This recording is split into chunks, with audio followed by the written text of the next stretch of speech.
My name is Olivia Carter, and I am 34 years old. I work as an interior designer in Portland, Oregon, while my husband, Brandon Foster, runs a consulting firm. Until then, I believed our marriage was steady. I thought we were building the same future. That morning, I received the biggest news of my career. A hotel group approved the contract I had spent months trying to win. I printed the confirmation because I wanted to show Brandon when he returned from a conference near Seattle. He had texted twice, telling me not to drive to the airport because traffic would be terrible. I decided to surprise him anyway. I bought his coffee, placed the contract in my bag, and drove toward the airport feeling lighter than I had in weeks. During the drive, I imagined his smile when I told him the contract was mine. I pictured him hugging me and saying he knew I could do it. The terminal was crowded when I reached baggage claim. I stood near the exit doors, holding coffee and watching passengers arrive. Brandon's flight had landed, so I kept checking each face. Then I heard his laugh before I saw him. He walked through the doors beside a woman I had never met. His hand rested on her back, and she leaned toward him as if that touch was familiar. They smiled at each other in a way that made every explanation feel foolish. I stepped behind a column before either could see me. I watched Brandon guide her toward the curb while she looked up at him. I took out my phone and photographed them because I needed proof that shock could not soften later. Then I lowered the phone and looked at the coffee in my hand. I carried the best news of my career. Instead, I stood 20 feet from my husband and realized I had no idea what life he lived without me. I threw the coffee away and returned to my car without calling his name. I did not cry or confront him. I drove home knowing I needed answers before giving him a chance to explain. Brandon came home that evening, acting exactly as he always did. He kissed my cheek, set his bag by the stairs, and talked about the conference while I finished dinner. I listened, asked nothing, and watched how easily every word came out. By the time we went to bed, I had made one decision. I would not give him the chance to explain anything until I knew what I had missed. The next morning, he left early for the office. I waited until the garage door closed, then carried my coffee into the room where I handled design work and business records. Years earlier, I had helped Brandon organize his company files when he could not afford extra staff. I still knew the system, the account labels, and the places where every payment should appear. I opened the records slowly, afraid that moving too fast would make me careless. Most of what I saw looked ordinary. Rent, travel costs, software fees, and contractor payments followed patterns I recognized. Then one unfamiliar name appeared in the monthly expenses. The amount was small enough to ignore, but the same name appeared again several weeks later. I wrote it down, checked the earlier reports, and found more payments spaced carefully across several months. I called Diane Wallace that afternoon. She had spent years auditing small companies and never trusted a conclusion she could not prove. I told her I needed a review of Brandon's business records and asked her to look for payments that did not match real work. She did not ask what had happened between us. She only asked how far back I wanted her to go.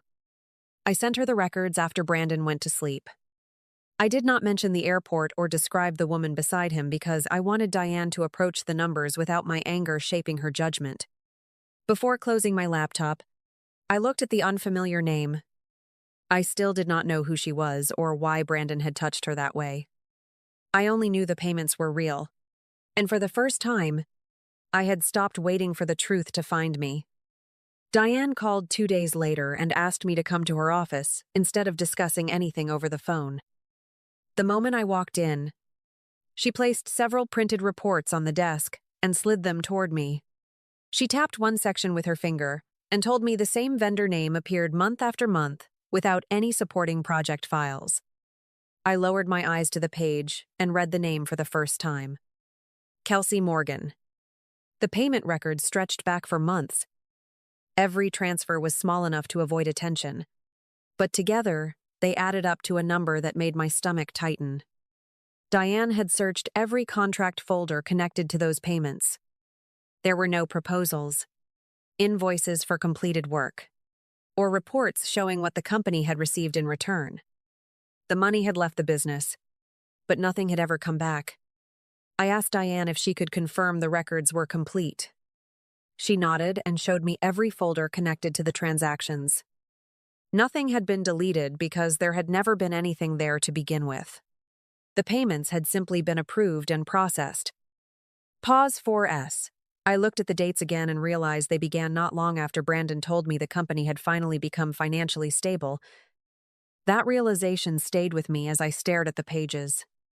A few years earlier, when Brandon's business had nearly collapsed, I had used my own savings to help keep it alive without asking for recognition.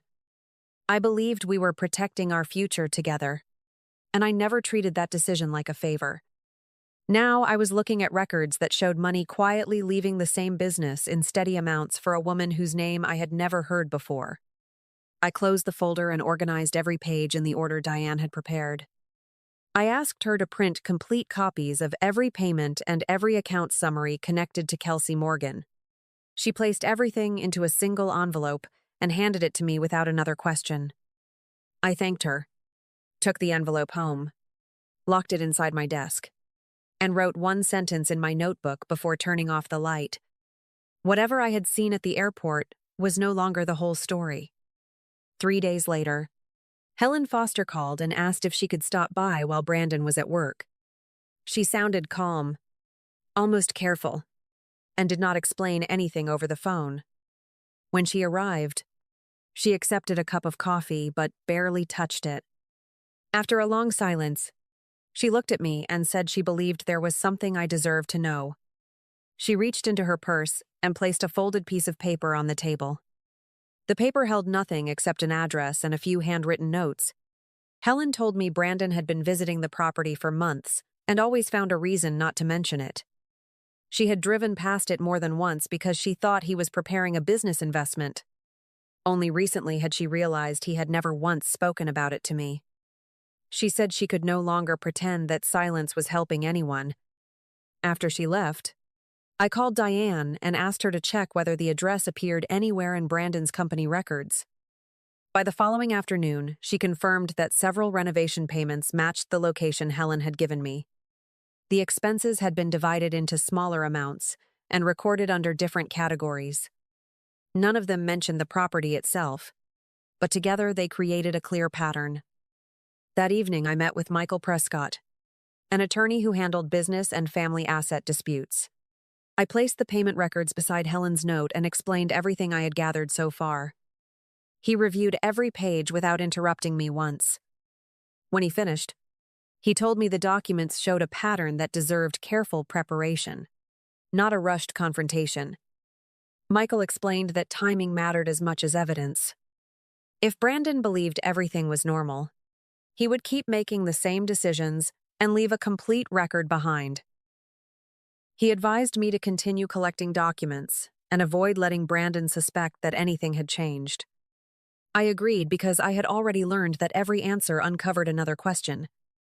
I drove home before Brandon arrived and locked the new documents beside the others inside my desk. The airport photographs, the payment records, Helen's address, and Michael's notes now belonged to the same story. I no longer believed I had uncovered everything. I had only reached the point where the pieces finally started fitting together. One afternoon, I came home before Brandon because a client had moved our meeting to the following week. The house was quiet except for the blinking light on the office phone we still kept for business calls. I almost ignored it because neither of us used that line very often anymore. Instead, I pressed the button and listened to the newest message without expecting it to matter. Brandon's voice filled the room immediately. He sounded relaxed as he said he only needed a few more weeks before everything would be ready. He talked about finishing the investor dinner first, then moving things forward once the timing looked right. He also mentioned that the new place was almost ready and there would be nothing left to delay. When the recording ended, I played it a second time to make sure I had heard every word correctly. I stood there for several minutes without touching the phone. Until that moment, I believed I was uncovering separate pieces of the same problem. The airport, the payments, and the property had all seemed connected but incomplete. That message changed everything because it revealed they had never been separate. They were steps inside one plan that had been unfolding for months. I called Michael first and told him exactly what I had heard. He asked me to write down every sentence I could remember while the details were still fresh. After that, I contacted Diane and let her know the financial review needed to include every recent transfer connected to the company accounts.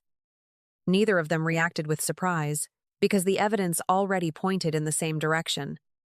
Over the next few days, Diane finished organizing the payment history into a complete timeline. Michael reviewed every document I had collected since the day at the airport and arranged them in the order they would matter most. Together, they connected the payment records, the renovation expenses, and the business activity into one clear sequence. For the first time, every document supported the next one instead of standing alone. I placed the finished folder inside my desk that evening and locked it again before Brandon came home. Nothing inside that folder depended on assumptions anymore. Every page carried a date, a record, or a transaction that could be verified. I finally understood that I was no longer trying to prove an affair. I was looking at a future Brandon had been quietly building without me from the very beginning. Brandon left for the investor dinner, convinced it would be another successful night for his business. I followed in my own car a few minutes later with the folder Michael and Diane had helped me prepare. Every document was organized in the same order we had reviewed together. Nothing inside depended on emotion. Every page depended on facts. The private dining room was already full when I arrived. Brandon greeted each investor with the confidence I had watched for years, smiling easily as he spoke about growth, expansion, and the company's future. I took my seat without drawing attention to myself and listened while he presented the same numbers I had heard many times before. The only difference was that now I knew what those numbers were hiding. Dinner moved exactly as Brandon expected. The conversation stayed focused on future projects and new opportunities while everyone listened carefully. When he finished outlining the next stage of the business, I quietly reached into my bag and placed several copies of the financial summary on the table. I asked everyone to read them before making any further investment decisions. The room became silent as the pages moved from one person to another. The reports showed the unexplained payments, the renovation expenses connected to the undisclosed property, and the timeline Diane had assembled from the company records. Every transaction included dates, account references, and supporting documents. No one needed me to explain what they were reading, because the records explained themselves. Brandon looked at me before reaching for one of the reports. He turned several pages without speaking, while the investors continued reading their own copies. No one interrupted the silence. No one asked me dramatic questions or demanded immediate answers. They simply kept following the numbers from one page to the next. After several long moments, one investor closed the report and thanked me for sharing the information before any new decisions were made. Another quietly gathered his papers without returning to the discussion Brandon had planned. The meeting never became an argument because there was nothing left to debate. Facts did not need raised voices to be understood. I left the restaurant carrying the same folder I had brought inside. Brandon stayed behind with the investors. But I already knew the evening had changed direction. I had not ended his presentation with accusations or anger. I had ended it with documents that spoke more clearly than either of us ever could. The changes began almost immediately after the investor dinner. Michael called the following morning to tell me the legal filings had moved forward exactly as planned. The financial protections we discussed were now in place before any additional money could be transferred. Brandon did not know it yet, but the timeline he had built for himself no longer belonged to him. Later that week, Diane sent me the final financial summary. Every payment, every transfer, and every expense appeared in chronological order, with supporting records attached. Nothing had been exaggerated because nothing needed to be. The complete file showed the same pattern from beginning to end. It was no longer a collection of suspicious transactions. It had become one continuous financial history. Within days, the first investor formally withdrew from the company. The others followed after reviewing the same documents that had been shared at dinner. Their decisions came quietly through letters and emails instead of emotional conversations. Pause 4S. Brandon had spent months earning their confidence, but the records erased that confidence much faster than he expected. Not long afterward, Diane informed me that the review connected to Kelsey Morgan's payments had officially begun. The documents she had signed were now being examined alongside the business records that supported them. That process belonged to the proper authorities, not to me. My role had ended the moment I submitted truthful documentation and stepped aside. Brandon tried to keep working as though nothing had changed. But every consequence arrived in the same order his own decisions had created. The business lost support first. Then the financial questions became impossible to ignore. After that, the future he had quietly prepared stopped moving forward altogether. I watched it happen without needing to say another word. One evening, I unlocked my desk and looked through the folder that had started with a few photographs at the airport. Every document inside represented a choice I had made to stay patient instead of reacting too soon. I closed the folder, locked it away again, and realized I no longer felt trapped inside someone else's plan. For the first time in weeks, I felt like my own future belonged to me again. I still think about the drive to the airport sometimes. If I had walked toward Brandon that evening instead of walking away, I probably would have accepted whatever explanation he was ready to give me. I would never have found the payments, the hidden property, or the plan that had been taking shape without my knowledge. Looking back, the hardest choice I made was also the one that protected me the most. The legal process eventually came to an end, and so did my marriage. I kept building my design business one project at a time, focusing on work instead of everything I could no longer change. My days slowly became my own again, and that felt more valuable than any settlement ever could. Peace returned quietly. Not all at once, but in small moments that finally began to feel normal again. I no longer measured my life by what Brandon had taken from me. I measured it by what I had managed to keep through every difficult decision. I kept my integrity, my work, and the ability to trust my own judgment again. Those things became the strongest foundation I had ever built for myself. If there is one lesson this experience gave me, it is that the truth rarely appears all at once. Sometimes it arrives one document, one conversation, and one decision at a time. Staying calm did not erase the pain, but it gave me the chance to see the whole picture before I acted. That made every step afterward clearer than I ever expected.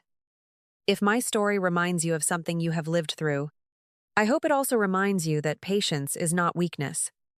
Sometimes the strongest decision is refusing to react before you understand what is really happening. Thank you for spending this time with me and listening all the way to the end. If this story stayed with you, please like the video, share it with someone who may need it, subscribe to the channel, and tell me in the comments where you are watching from and what part of this journey spoke to you the most.